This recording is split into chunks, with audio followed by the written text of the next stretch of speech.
Assalamu alaikum all. I hope all of you are doing very well. Welcome to my channel at Hana Official and do subscribe to my channel for more informative videos. So today is our first lecture regarding DSM-5-TR and today we will discuss neurodevelopmental disorders according to DSM-5-TR. So we will be having an overview of what are the neurodevelopmental disorders. So same, our first question is, what are neurodevelopmental disorders? So these are a group of conditions with onset in development period, manifest in early development, characterized by developmental defects or differences in brain processes. Diagnosis of disorder requires the presence of both symptoms and impaired function. So अगर हम neuro developmental disorders की बात करें तो ये ऐसी conditions हैं जिनकी शुरुआत जो है वो डेवलपमेंटल पीरियड के अंदर हो जाती है और ये अर्ली डेवलपमेंट के अंदर ही मैनिफेस्ट होना शुरू कर देते हैं। हमें कैसे पता लगता है कि ये न्यूरो डेवलपमेंटल डिसऑर्डर्स हैं? क्योंकि ब्रेन के डिफरेंट प्रोसेसेस के अंदर डिफेक्ट्स जो हैं हमें नज़र आने लग जाते हैं, खामियां नज़र आने लग जाती हैं। और जब हम इसके डायग्नोसिस की बात करते हैं तो उसके अंदर सिम्टम्स और उसके साथ साथ उसके फंक्शंस, इम्पेयर्ड फंक्शंस दोनों का होना बहुत ज़रूरी होता है। किसी एक चीज़ की बेस पे हम ये डायग्नोसिस नहीं करते कि वो वाकई में न्यूरो डेवलपमेंटल डिसऑर्डर है कि नहीं। इसी को कंटिन्यू करते हुए, neuro developmental disorders frequently co-occur with one another. Autism spectrum disorder with intellectual development disorder, ADHD with specific learning disorder, communication oppositional defiant disorder with obsessive compulsive disorder. Some neurodevelopmental disorders are the clinical presentation includes behavior that are more frequent or intense when compared with those of normal children of the same developmental age and gender, as well deficits and delays in achieving expected milestones like autism spectrum disorder. यहाँ पर ये बात कर रहे हैं कि neuro developmental disorder एक दूसरे के साथ को-ऑकर कर सकते हैं, जैसा कि ऑटिज्म स्पेक्ट्रम डिसऑर्डर ज़्यादातर इंटेलेक्चुअल डेवलपमेंट डिसऑर्डर के साथ को-ऑकर करता है, ADHD स्पेसिफिक लर्निंग डिसऑर्डर के साथ, communication oppositional defiant disorder obsessive compulsive disorder के साथ। कुछ न्यूरो डेवलपमेंटल डिसऑर्डर्स ऐसे होते हैं जिनके अंदर उन बच्चों के बिहेवियर्स बहुत ज़्यादा फ्रीक्वेंट और इंटेंस देखे जाते हैं जो कि किसी डिसऑर्डर के साथ सफ़र कर रहे होते हैं, अगर उनको कंपेयर किया जाए उन बच्चों के साथ जो कि सेम एज के हैं और सेम जेंडर के हैं। लेकिन एक चीज़ जो देखी जाती है वो ये कि जो न्यूरो डेवलपमेंटल डिसऑर्डर के बच्चे होंगे उनके लिए माइलस्टोन्स को अचीव करना मुश्किल होता है, वो डिले करते हैं, टाइम लगाते हैं माइलस्टोन्स को अचीव करने के लिए। नेक्स्ट हम बात करते हैं characteristics of neuro developmental disorders. Neuro developmental disorders are characterized by defects in general mental abilities, impairment of adaptive functioning and global developmental delay. अब यहाँ पर हम बात करें कि जनरल मेंटल एबिलिटीज़ क्या होती हैं तो उसके अंदर आ जाती है reasoning, problem solving, planning, abstract thinking, judgment, academic learning, learning from the experiences. ये वो सारी चीज़ें हैं जो जनरल मेंटल एबिलिटीज़ में आती हैं और इनके अंदर डिफेक्ट्स देखे जाते हैं। अगर इनमें डिफेक्ट्स देखे जाते हैं तो देयर आर चांसेस कि कोई न्यूरो डेवलपमेंटल डिसऑर्डर की तरफ जा रहा है। उसके साथ साथ एडेप्टिव फंक्शनिंग में इम्पेयरमेंट होती हैं। अब एडेप्टिव फंक्शनिंग में इम्पेयरमेंट कैसे हो सकती हैं? इसमें आता है कि इंडिविजुअल जो है वो पर्सनल कम्युनिकेशन या पर्सनल इंडिपेंडेंस के अंदर वो पूरी नहीं कर पा रहा है, ठीक है, सोशल रिस्पॉन्सिबिलिटी नहीं ले पा रहा है डेली लाइफ के अंदर, उसको सोशल पार्टिसिपेशन करने में मसला आता है, उसको एकेडमिक और ऑक्यूपेशनल फंक्शनिंग में मसला आ रहा है, ठीक है, कम्युनिटी सेटिंग्स के अंदर वो काम नहीं कर पा रहा। तो ये वो चीज़ें जो अडेप्टिव फंक्शनिंग में आता है कि वो माहौल के अकॉर्डिंग एडजस्ट नहीं हो पा रहा, अडेप्ट नहीं हो पा रहा। उसके बाद है ग्लोबल डेवलपमेंटल डिले। अब ग्लोबल डेवलपमेंटल डिले का नाम कैसे आया? ये उन इंडिविजुअल्स के लिए इस्तेमाल किया जाता है एज अ डायग्नोसिस जिनकी एज जो है वो बहुत छोटी होती है बनिस्बत उन स्केल्स के जो उन पर अप्लाई किए जाते हैं, क्योंकि हर स्टैंडर्डाइज टेस्टिंग की एज लिमिट होती है, ठीक है, बच्चों के लिए, अडल्ट के लिए, हर एक के लिए। अब वो इंडिविजुअल जो बहुत ज़्यादा छोटे होते हैं वो उन स्टैंडर्डाइज टेस्टिंग की लिमिट्स को फुलफ़िल नहीं कर पा रहे, स्पेसिफिकली एज लिमिट्स को, और उनके अंदर वो सारी करेक्टरिस्टिक्स हैं जो कि उस डिसऑर्डर्स को अप्रूव करने के लिए चाहिए।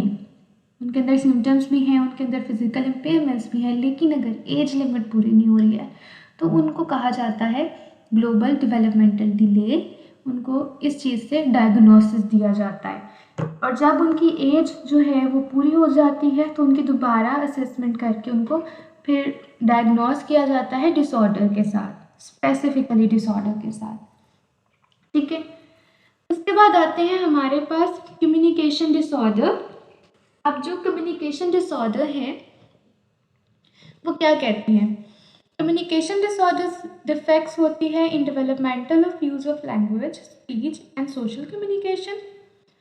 Language disorder, speech disorder, sound disorder and communication disorder, defects in both verbal and non-verbal communication skill, childhood onset fluency disorder और stuttering। कम्युनिकेशन डिसऑर्डर के अंदर ये सारे डिसऑर्डर्स लाई करते हैं, ठीक है। उसके अंदर डिफेक्ट्स देखा जाता है लैंग्वेज में, स्पीच में, सोशल कम्युनिकेशन में, ठीक है। और language disorder, speech sound disorder, communication disorder, ये सारी टाइप्स हैं कम्युनिकेशन डिसऑर्डर की। अब इनके अंदर डिफेक्ट्स देखा जाता है वर्बली भी और नॉन वर्बली भी। उसके बाद इसका ऑनसेट क्या होता है? चाइल्डहुड के अंदर, ठीक है।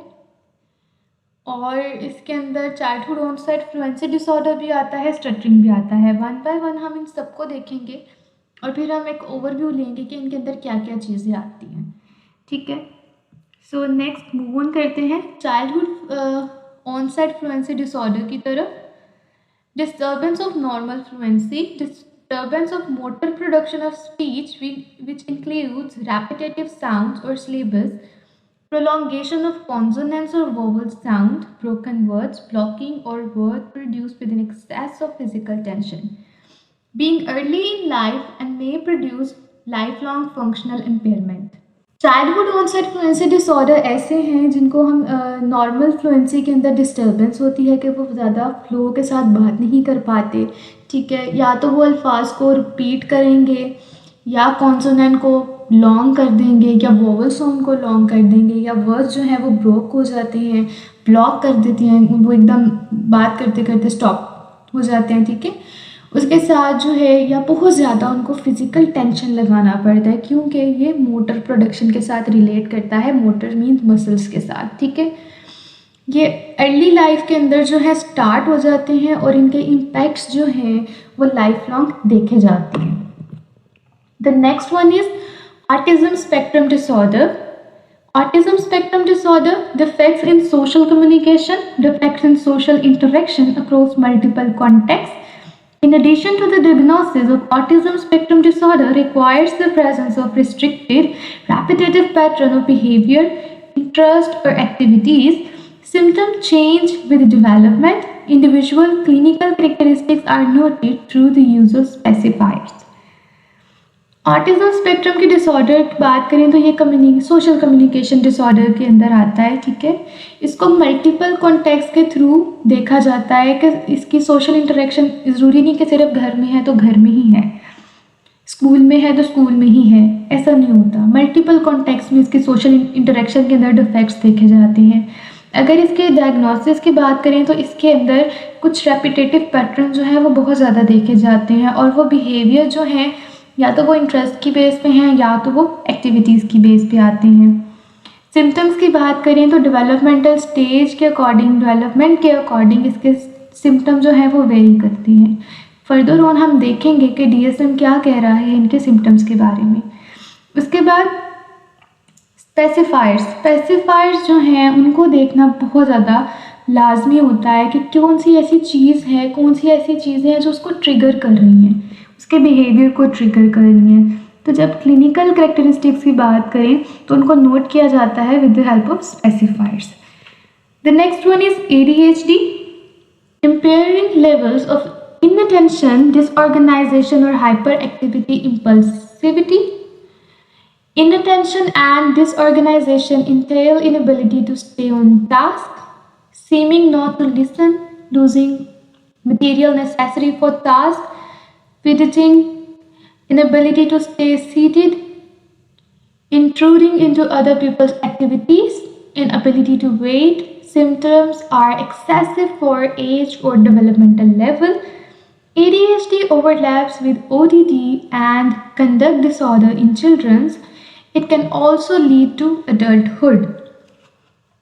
ADHD की बात करें तो इसके अंदर या डिसऑर्गेनाइजेशन बहुत ज़्यादा होती है, या तो हाइपर एक्टिव होगा या तो इम्पल्सिव होगा, ठीक है।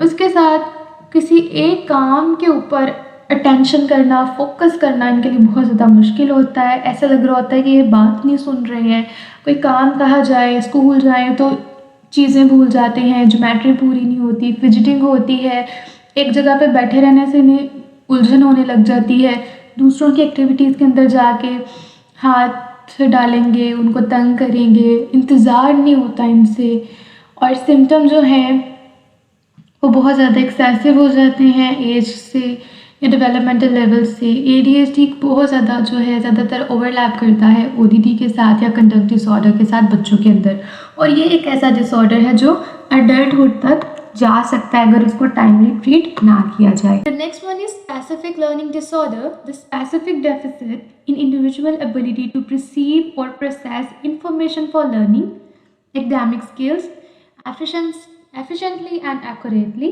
manifest during the years of formal schooling, impairing difficulties with learning foundation, academic skills, produce long life impairment in activities may occur in individual identified as intellectually gifted. Specific learning disorder की बात करें तो इसके अंदर जो individuals हैं उनको मुश्किल पेश आती है अपने एकेडमिक्स के दौरान चीज़ों को, इंफॉर्मेशन को प्रोसेस करने में, ठीक है। फॉर्मल स्कूलिंग के ईयर्स के अंदर ये जो डिसऑर्डर है मैनिफेस्ट होता है। इसकी इम्पेयरमेंट जो है देखा जाता है कि वो लर्निंग फाउंडेशन जो है वो ठीक तरह से बन नहीं रही है उनके एकेडमिक्स में, ठीक है, और इसकी लॉन्ग लाइफ इम्पेयरमेंट्स आती हैं। और वो इंडिविजुअल जो कि इंटेलेक्चुअली गिफ्टेड हैं उनके अंदर भी स्पेसिफिक लर्निंग डिसऑर्डर को देखा जा सकता है। इट इज़ नॉट नेसेसरी कि उनके अंदर ज़रूर होगा, लेकिन it may occur. The next one is developmental coordination disorder, या उसको दूसरा नाम जो है motor disorder. Deficits in acquisition and execution of coordinated motor skill manifested by clumsiness and slowness, inaccuracy of performance of motor skill that interferes with daily life activities. Motor disorders ऐसे disorders होते हैं जिसके अंदर उन चीज़ों के साथ deficit देखा जाता है जो कि हमारी मोटर्स के साथ कोऑर्डिनेट करें, हमारे मसल्स के साथ। बहुत ज़्यादा क्लमलीनेस होते हैं, स्लो होते हैं, इसके साथ साथ वो तमाम एक्टिविटीज़ जिनके अंदर हमारी मोटर स्किल्स रिक्वायर होती हैं, ग्रिप रिक्वायर होती है, चीज़ों को पकड़ना, चलना और सारी मूवमेंट जो हमारे मसल से रिलेट करिए, उनके अंदर जो है परफॉर्मेंस जो है बहुत ज़्यादा पुअर होती है। The next one is stereotypic movement disorder. Motor disorder की टाइप है individual with repetitive, seemingly driven and apparently purposeless motor behaviors. Movement interfere with social, academic or other activities. If these behavior cause self-injury, this could be specified. अब stereotypic movement disorders क्या है? इसके अंदर ऐसी motor movements होती हैं जिनका कोई मकसद नहीं होता, लेकिन वो कर रहे होते हैं और वो रिपीटेटिवली बेस पे कर रहे हैं, और ये मूवमेंट जो है वो उनके सोशल, एकेडमिक या दूसरी जो एक्टिविटीज़ हैं उनके अंदर इंटरफेयर कर रही होती हैं। और अगर ऐसी मूवमेंट जो है वो सेल्फ इंजरी की तरफ लेके जाती हैं तो इट इज़ वेरी नेसेसरी कि उनको स्पेसिफाई किया जाए जब डिसऑर्डर को आप देख रहे हैं। The next one is tic disorder, which is characterized by motor और vocal tics. Tics are sudden, rapid, recurrent, non-rhythmic, stereotype motor movement or vocalization. Types of tic disorder are Thorn's disorder, persistent motor or vocal tic disorder, provisional tic disorder, other specified tic disorder, unspecified tic disorder. Tick disorder की बात करें तो ये motor और vocal दोनों के साथ characterised होते हैं, मतलब ये मूवमेंट भी हो सकती है और ये वोकली भी रिप्रेजेंट कर सकते हैं, ठीक है। अब टिक जो होंगे वो रैपिड होते हैं, बहुत तेज़ी से होते हैं, उनके कोई रिदम नहीं होता, वो मोटर हमारे मसल्स के साथ भी जा सकते हैं क्योंकि मोटर मीन मसल्स, या फिर वो वोकलाइजेशन भी हो सकती है, स्पीच भी हो सकती है। नीचे different type of tick disorders हैं जिनके अंदर टॉरेंट है, परसिस्टेंट है, वोकल टिक है, प्रोविजनल टिक है, अदर स्पेसिफाइड टिक है, अनस्पेसिफाइड टिक है, जिनको हम लेटर ऑन डिटेल में स्टडी करेंगे कि बेसिकली ये सारे डिसऑर्डर कह क्या रहे हैं, क्यों ये इस तरह से होते हैं और क्यों ये एक दूसरे के साथ डिफरेंट होते हैं। So this is the end of the first lecture regarding the neurodevelopmental disorder.